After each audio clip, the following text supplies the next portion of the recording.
Di naman sinanto ng isang kabataan ang Semana Santa para makapagnakaw. Nitong Biyernes Santo, tinangay ng isang magnanakaw ang bag ng isang nagdarasal sa loob pa mismo ng simbahan. Balitang hatid ni Steve Dailisan, exclusive.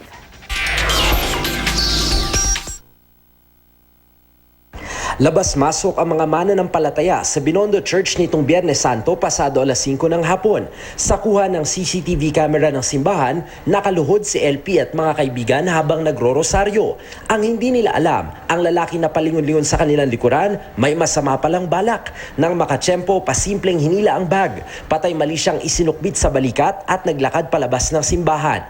Nasa labas lang mga pulis na mga oras na yon. May mga itinalagang marshal din ng simbahan pero di nahuli ang sospek. Disente po eh. Hindi nyo po talaga pagkakamalan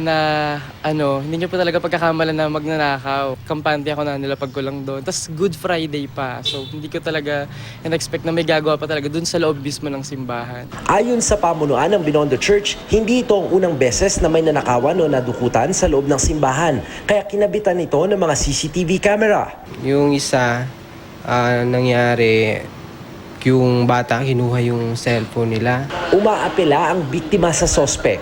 Bukod sa pera at ilang gamit, may mga importanteng ID ang biktima sa loob ng kanyang bag. Yung passport lang talaga ng tatay ko kasi namatay yung tatay ko. So ginagamit ko siya pang proseso ng mga claims niya, death claims niya. Kasi importante rin kasi yun sa amin. Patuloy ang investigasyon ng pulisya. Sagrado ang simbahan, takbuhan ng mga nangangailangan, minsan kahit na mga masasamang loob, lalo na tuwing may okasyon at buhos ang tao, tulad na lamang nitong nagdaang Biyernes Santo. Kaya para hindi maging biktima, maging maingat sa gamit at huwag pakampante.